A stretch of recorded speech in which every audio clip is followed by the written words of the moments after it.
Hello, and welcome to Realign Journey, the unfiltered guide to self-discovery and reconnection. I'm Sierra Sambrowski, your host, and together we'll deep dive the topics that have caused us to lose touch with our inner selves and explore ways to reconnect to our authentic being by discussing with guests the path they've taken and what they've learned. This week, I have with me Maria Brannon. Maria is a graduate of NYU's Tisch School of Arts Musical Theater program and a seasoned performer. She's also a certified dream guide, guided energy medicine and stone medicine practitioner, and most recently, a vocal resonance facilitator. Maria is the founder of Iridescent Knowing, a private practice that facilitates one-on-one sessions, group sound bath experiences, retreats, and a whole lot more. She is passionate about holding a loving space for others to remember their authentic selves, access their inner wisdom, and deeply connect to the power of their own voice. Hi, Maria. Thank you for being here today. Hello, thank you for having me on. I'm so excited. Me too. We have had some conversations before this episode.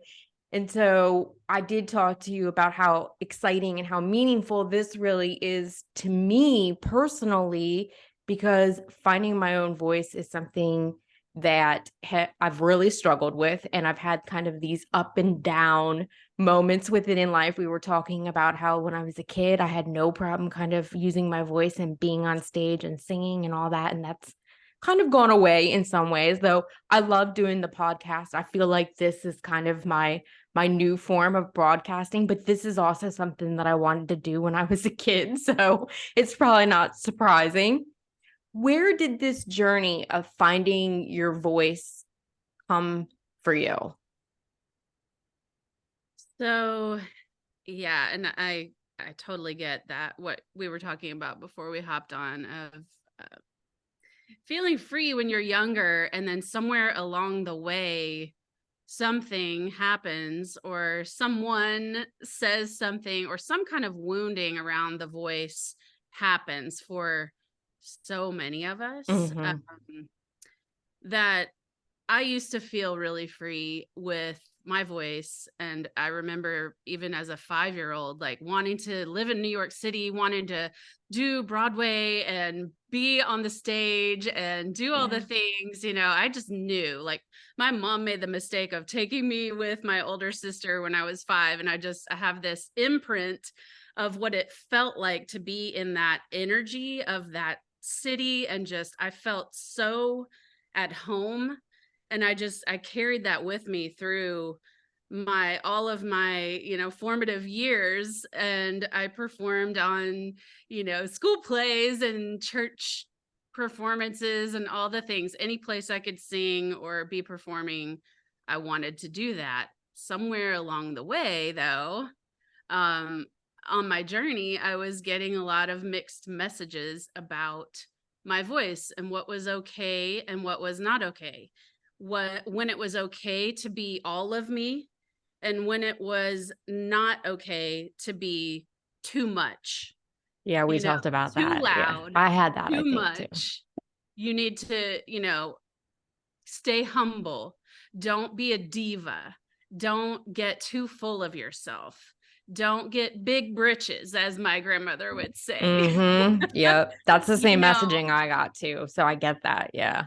and then at the same time, the message was also be perfect and do well on all these things, get into the right school, go to the right program, get on Broadway, do those things and be perfect. But don't get too much. Don't be too much. Don't be Mm-hmm. too good. Don't be, so there was Mm-hmm. such a mixed message that was just um it really did a number on me, honestly. Like by the time I did graduate from NYU, I was so burned out from the game, the tug of war in my mind about performing, about not being enough or being too much. Like Mm-hmm.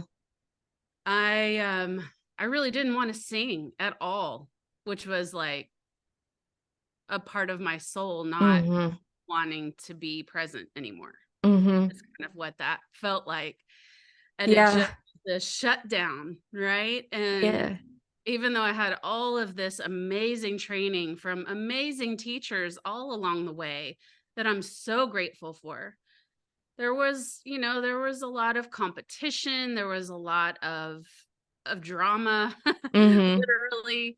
Um, and so by the time I was out of school, I just wanted nothing to do with it for a while, a good while. Yeah. And it took me a pretty winding path to come back to singing. Mm-hmm. I kind of dipped my toe in with songwriting and playing guitar and singer-songwriter thing for a good amount of years. And I sort of came back to my voice, but I still at this time, I still was really singing for other people's Approval. pleasure, approval, Mm-hmm. and not from my heart, not for my soul first and foremost. Mm-hmm.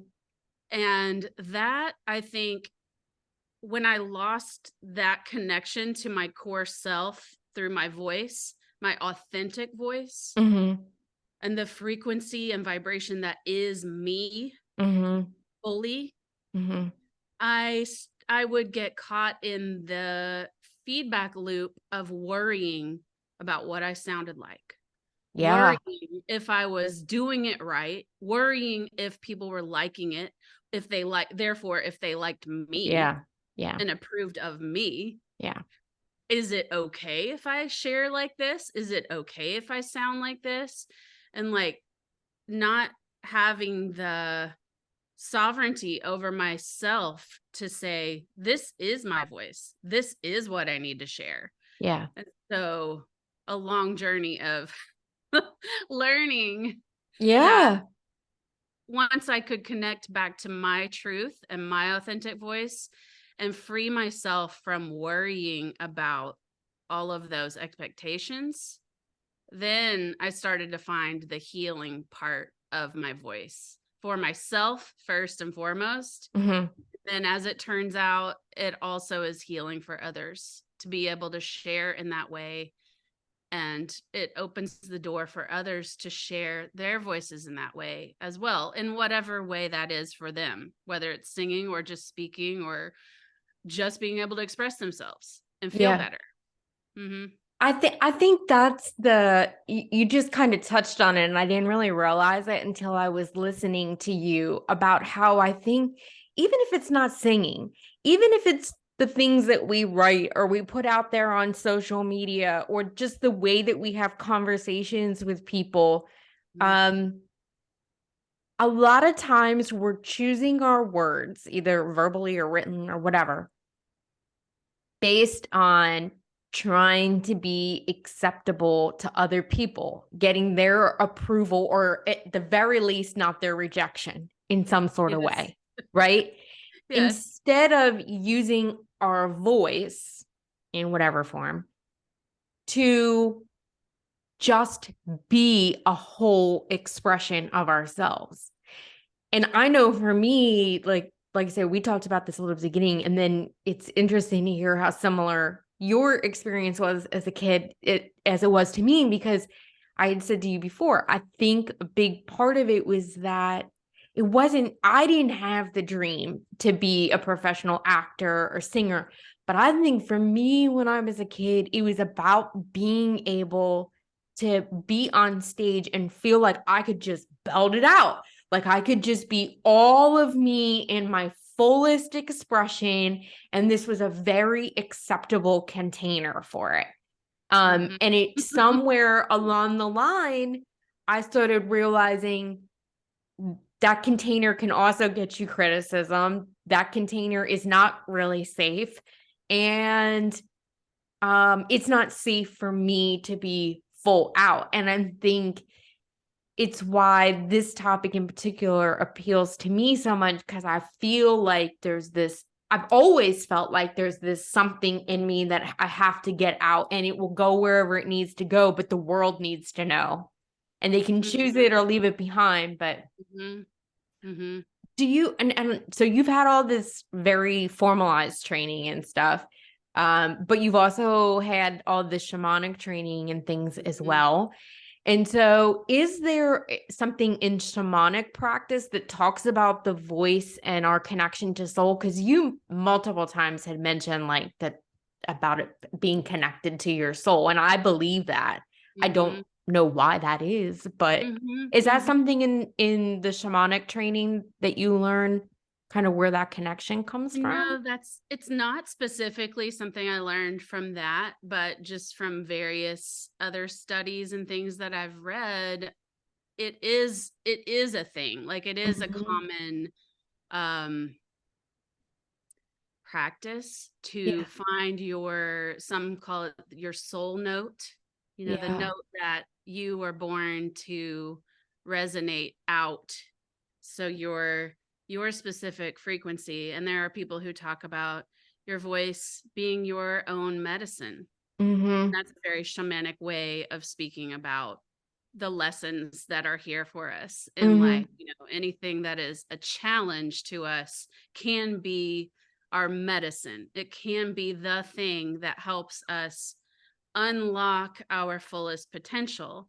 And Hmm. so, in that aspect, like the voice is a key because the voice is as unique as a fingerprint for each and Hmm. every one of us. The billions of us here on the planet, there is no one else that has the exact frequency of voice that you do, that I Hmm. do. Hmm. And the more we can open that and access that and share that frequency freely, whether it is literally through speaking or singing or sounding or toning, or if it's through your writing or any other form of creation, bringing forth our uniqueness, then when we're sharing that authentic part of ourselves, that's what is going to attract our people to us, Hmm. right? Like Hmm. so that we can continue to help each other grow and lift each other up. There's a part of us that recognizes that frequency in the others that we're attracted to, that brings us together in a way that we don't have to think about. So the more Hmm. that we can be in touch with that authentic frequency of our own voice, the more we can find our tribe, so to speak. Yeah. It's interesting too, because again, as I'm listening to you talk, I remember reading a study about the fact that, like, when we're trying to incorporate new mantras into our life or change our mindsets, that we should record ourselves saying the phrases out loud because our subconscious will respond to our own voice better than anyone else's. Yes, absolutely. And That's that's, crazy to me. yeah, it's really fun. Like if you start playing with singing with a drum sometimes, or creating your own mantras and Hmm. recording that and then listening back to that, that's really powerful too for Yeah. manifesting and for changing and shifting beliefs. Yeah, really powerful. Does it matter what you do? Like to record yourself with the drum No, or singing? It could no, just be like humming on your even? phone. Yeah, it could be humming. Yeah. Yeah, yeah, So you don't have to totally. be saying anything. I'm like, this is good. This is good information to have for I sure. mean, I think it's even more powerful if you can put simple, like if you can condense down what it is you're trying to shift or what it is you're trying to manifest into words, Hmm. because words do carry power, Absolutely. you know. Yeah. I've seen this multiple places, but people, talk about how words are spells, which is what Right. it's spelling. Yeah. And we're It's true. creating spells with the words that we speak. Yeah. And we manifest as we speak things out, they come into this realm. Yes. So using words can be even more powerful than just a tone. Uh-huh. But I would say experiment with both and see what feels more powerful to you. Yeah, because I imagine, I mean, this is way off on the woo-woo scale, but I imagine because of because of like past lives and like I absolutely love kirtan chanting. I have no idea. I don't know any Sanskrit. I have no idea what the hell they're saying, but it resonates in me. I mean, I will literally just have chills running up and down all the entire time I'm listening to it. And when I'm with like in a group, like when I lived in Florida, there actually was a group that would meet once a month and they would have these different professional kirtan chanting groups that would like play Mhm. the drum. Look, it's giving me chills now just Yeah. talking about it because Yeah. the energy in the room would be so incredible. I had no idea what they were saying, I but have chills. obviously, Just yeah, yeah, yeah. some part Mhm. of me, whether it Mhm. was past life or Mhm. whatever, some part of me in my soul knew what they were saying and what that was Mhm. doing, Mhm. right? Yep. That I mean, to me, that is the power of sound and Mm, resonance. mhm. It, it there's a feeling. There's a feeling that we recognize. It's undeniable. When you get full body chills and you don't know what the language is, does it matter? Not to me. Not Right? to me, it doesn't matter. I mean, you're responding to the tones and vibrations, and your body is receiving it in a way that feels good. Mhm.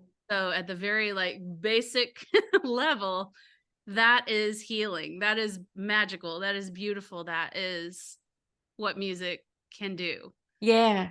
Yeah. And as the practitioner or facilitator that you are, would you say that, like, if somebody knows they have trouble using their own voice, if they feel like they haven't found their voice, but they're in this place, because I think there is always this urge for us once we hit a certain level of conscious awareness about ourselves, where you really do feel like, no, I have something to give. I need to figure out how to get this out. And that means finding your voice. Like that's unavoidable. If you want to give out, you have to find your voice in some form, I would Mhm. say anyway. Mhm. Yeah, Um, for so sure. if somebody wants to start kind of, it seems to me, and I could be way off, so I'm gonna turn this over to you, but is kind of playing with frequencies and different like using sound bowls or like there's different frequency recordings or like I said, trying out different types of music. Like, is that a good way for people to kind of figure out where they're resonating as a way of helping you move energy to get to your own voice? Is that, Hmm. or how would you recommend that people do it? Maybe that's what I should say.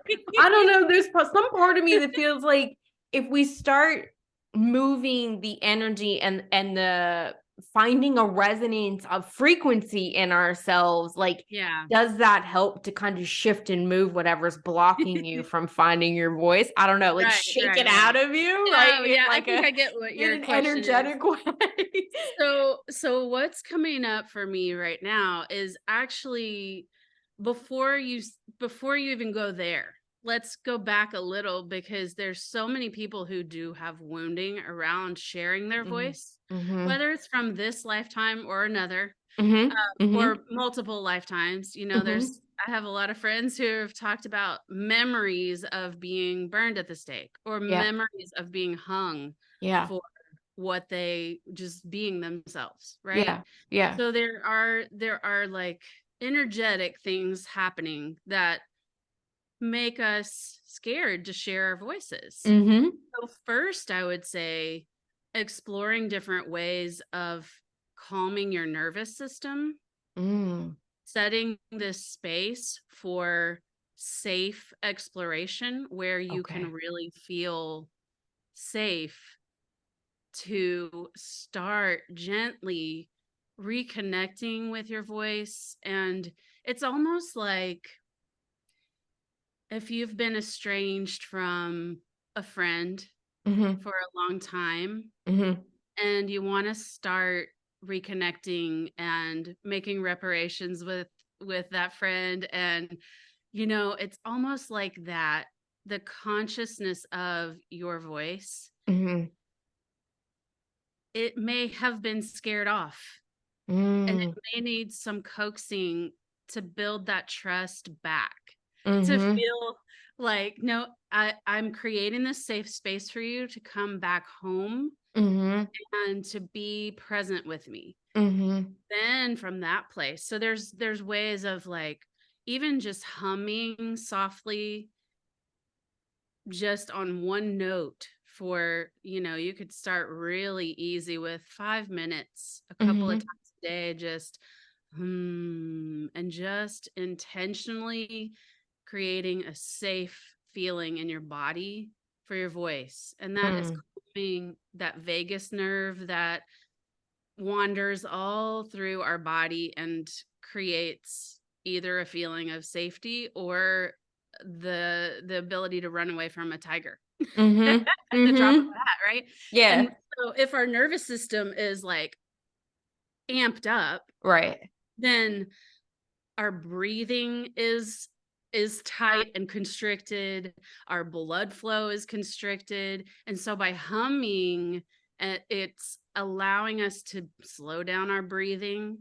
It's also actually toning the vagus nerve. The vibrations of the gentle humming just helps tone that vagus nerve. Mhm. So starting from a place of grounded safety, I would say is an essential first step, Mhm. which requires zero equipment, zero instruments other Mhm. than your own humming.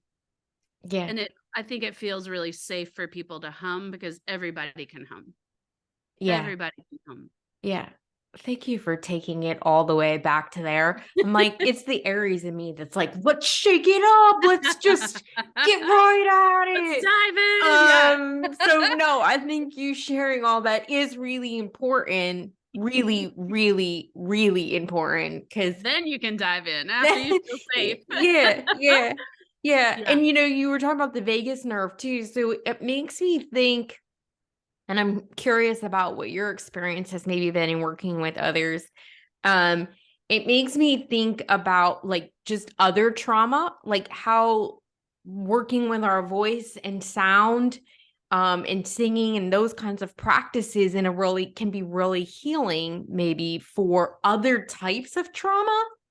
Yes. Like you said, Absolutely. if that humming calms your vagus nerve, obviously, if you're Mhm. experiencing some kind of PTSD in whatever form, whatever severity, from whatever root, having that trauma, it seems like sound and working with that is going to be. Do you have a lot of experience with that? Do you have people that come to you for help with that?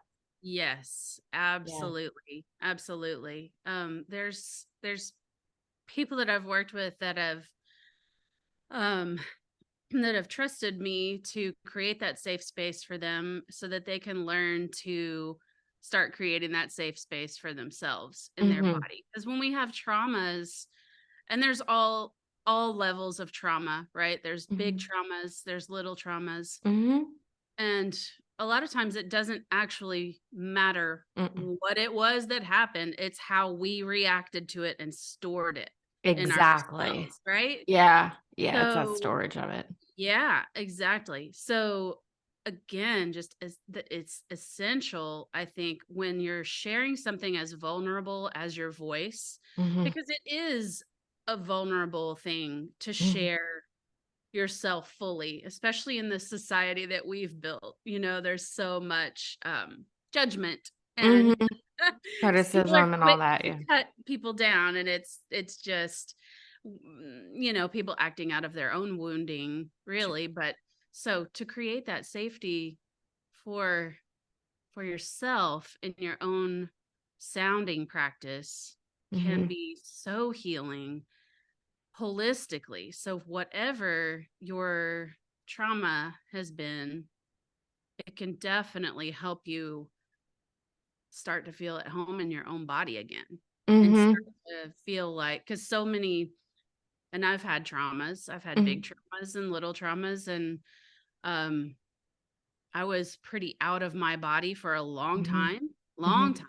Mhm. And vocal practice and humming and different techniques to calm the vagus nerve, to tone the vagus nerve, activate the vagus nerve, has helped me feel safe about being in my my own sacred body again. Mhm. Mhm. And I've seen that help with other people as well.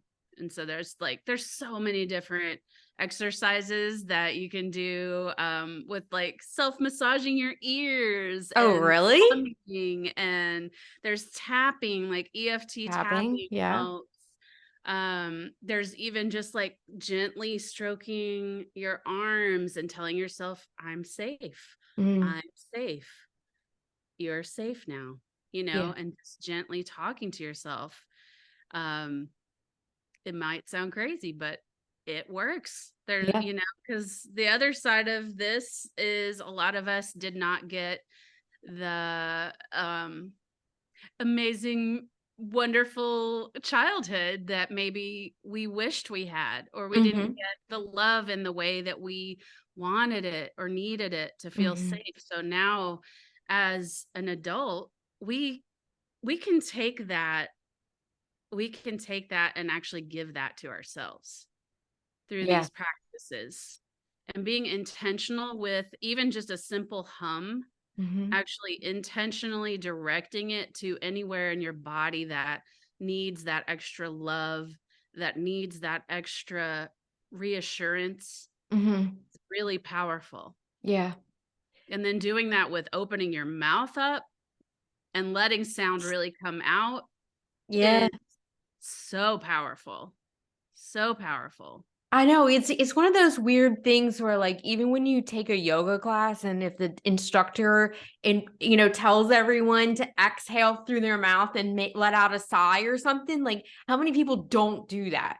Like Right. even in the most Uh-huh. simple, they Yeah. won't even like like they Yeah. won't even do that for Like, it's themselves. not even supposed to sound good. It's not There's Yeah. no expectation at all. Yeah. And I'll be honest. I mean, I just did it now, and all the people listening just heard me do it. But the reality is that I mean, I can remember a time that's, you know, in my past, not that far in my past, where I would have felt very self-conscious to even Mhm. in sort of an instructional safe space Mhm. make a audible sound releasing my breath. Like that would have made me, I just wouldn't have, I know I Yeah, did not. I know that I right. was in those situations and I absolutely did not. And so it's interesting to me to have the I'm processing like this stuff as you're talking Mhm. about things. Mhm. And I'm thinking the connection between the disassociation or the disembodiment of ourselves and our voice Mhm. now seems very, very apparent to me. Like listening to you talk about that, like I was like, okay, the vagus nerve, I get it because there's vibration, it's a frequency, so that's your nervous system's going to respond to that the same way it would any kind of energetic vibration. Mm. And then I was starting to think it's the shutting off of our voice, I think, that starts you on this path of becoming disembodied, of Mhm. becoming outside your own body. Yes. I don't know I have why. full Maybe body you know why chills. that is. Yeah. I don't know why that is, but listening to you, like I said, it's now so apparent to me. I'm like, oh, we start losing touch with being able to be in our own bodies, regardless of the trauma and which form or shape that took. Mhm. But it really comes from not necessarily being physically assaulted in some way, but it comes from shutting up. Mhm. It comes from saying, I'm not going to talk about this. Right. Or being That's a really people where pleaser because we're afraid to be rejected, Mhm. by our families, by our friends, by Which again is society. controlling our voice, right? Like that's Yeah, putting a filter on it or not talking at absolutely. all. Mhm. It's really, it's almost a fear of our own power, because with Mm. our own creation frequency, our voice, Mhm. we have so much power. We have so much power to speak things into existence, to Mm. bring things into existence with our voice. And when we start shutting that down or disconnecting from that, we've shut down that portal to our power. Do you think there's some switch in us subconsciously that because we become afraid of our own power, or we witness or have an experience where somebody else's power was frightening to us? Do you think Mm-hmm. that's where the switch is? I don't know. Yeah. I think sometimes the sheer responsibility of how much Mm, power we really carry yeah. can be scary, Yeah. especially if we've seen it misused. Mm-hmm. Yeah, I think for me that resonates as true because I feel it in my body right now. Like that feels true that it the the immense power that we each carry in us at birth. There's Mm-hmm. nothing we have to do to earn it. We are that. We Mm-hmm. already come in this powerful. Mm-hmm. But it can be overwhelming and scary. Like I've seen people get scared by their own voice when they Mm-hmm. finally hear the the true raw like openness of their voice. Mm-hmm. Sometimes people are like, that was me. Like that came out of me, Mm. Mm-hmm. and it's like, uh-huh. Yep, Yeah. that is in there. That is in there, and it's been there. Yeah. And do like, as you're working with people, have you witnessed their voices change as they've moved the emotions that were being held in their body and like cleared and healed? Like, do people's voices change? They change in the sense that there's a more fullness. Mm, So okay. it sounds more grounded, Mm-hmm. and there's more of a full resonance Mm-hmm. there rather than like someone's talking really up in their throat, or they're really tight in their throat, or they're really like kind of nasally and they're talking really far forward, or they're just really soft, and and all of a sudden it's like, well, it's the same voice, but now this channel is open. Now you Mm-hmm. can hear all the different nuances and all the different colors of their voice. Mm-hmm. And sometimes I even see people's faces change. Really? Yeah. Like, because their face relaxes or Yes. something? Is that why? Mhm. Yes. It's amazing. It's really amazing. And That is amazing. it's not something that takes, forever and ever. It's like, oh, this was this was an hour of working together and having this person explore their voice, and it changes. It Yeah. shifts. It's amazing. It really is. I'm sure. I mean, I know what little bit I've done for myself in my own just healing path, how it's shifted it and helped me find my voice. The level of confidence that you feel, like you said about the power. Again, Mhm. it's funny how I wasn't necessarily equating your voice and a sense of power Mm. until you were talking about it. But now, like I said, it totally makes sense that somehow voice is tied to power.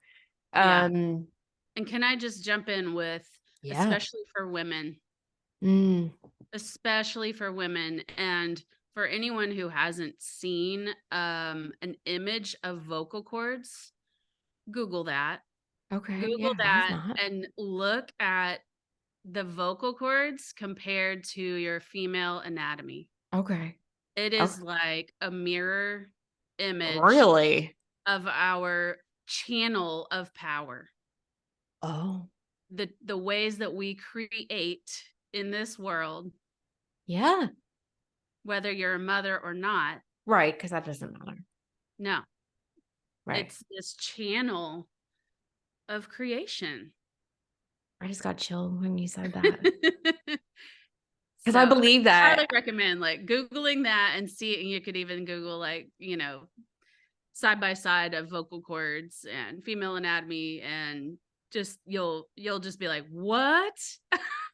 Wow. It's amazing. Isn't it amazing? Isn't it amazing the way that all these different like natural divine creations mimic Hmm. each other, like Hmm. in all kinds of Yep. forms and fashions? The But it as above, means so something. below. Yeah, it's yeah. Whole new meaning. That's true. That is true. That is a whole new meaning. That is a whole new meaning for sure. Yeah, that's really I'm definitely doing that. For sure. I'm gonna look I that up. wouldn't recommend doing that if you're at work. People might Yeah. bat an eye. Yeah. Um, what I was gonna say though was about, like I certainly understand how it taps into our power for ourselves in making us and makes us feel more confident. What are some of the ways that you've seen or witnessed for yourself or for other people, for your clients and things, where how has finding their voice kind of helped show up and improve other areas of their lives? Mm. So I've been on a journey with a couple of clients who were really struggling in a variety of ways, Mhm. and anxiety and some just traumatic situations. And I've seen them shift out of that trauma, Mm. out of that victim mentality into an Mhm. empowered place where they're now fully sharing their stories, Yeah. fully sharing their voice, some through books that have Mhm. launched. Wow. And yeah, just incredible, incredible. Yeah. Um, and coaching people and just remembering the power of their voice when they go to record their Audible Mhm. book, they're Yeah. recording their audio book. And it's like, okay, here's how you can create this feeling of safety for yourself so that your voice can stay relaxed and you can really speak your truth as you're telling your story, even though it's already written. Like, how can Mhm. your voice convey that even more deeply? So I've seen it literally help people like that. Yeah. Hmm. Why do you, for you personally, why is it so important for you? What do you believe it means to help people find their voice and get comfortable and feel safe with it? Honestly, I feel like it's what I'm here to do. Mhm. And that is why I had those challenges. That's why I had the path that I had of all the training and all the doing all the right so-called right things and feeling so paralyzed by fear and anxiety. Like, I don't think I really said that earlier, but I got to a place where I had stage fright. I didn't want to be on stage. Mhm. I had Mhm. lost my joy in sharing my voice, and I Mhm. lost that connection with myself. And to have finally come to a place where I do feel free, even more free than I did at the height of, all my training. I Mhm. feel more free now to fully express my voice and be myself. And I do channeled singing in front of other people. And Mhm. I never in a million years would have thought that I would do that in the past. But now it's such a freeing thing to Mhm. know that I can just connect with spirit and allow that to come through, and I can get the hell out of the way and not be worried about what other people are thinking, Mhm.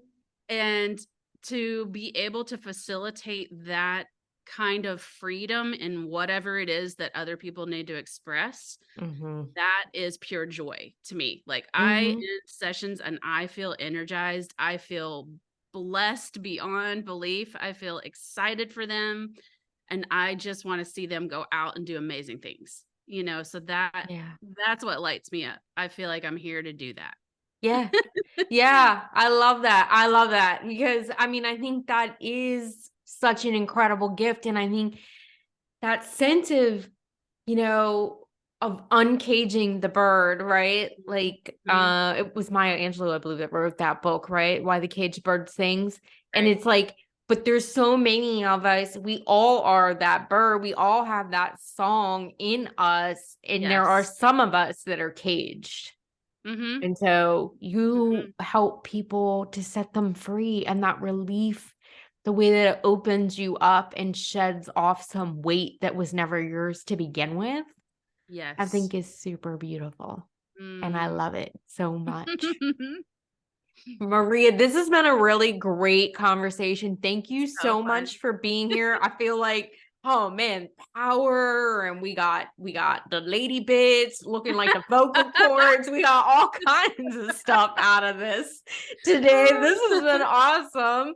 There's so much. I mean, you can go down the rabbit hole with all of this. It's amazing, and I am a constant student. Like, even just in the last month, I've learned new things that I'm excited about, you know? Yes. Well, we will have to have more conversations, Yes. but tell everyone how they can connect with you, how they can work with you, get healing with you, learn what all this new stuff that you've learned. Where can they reach you?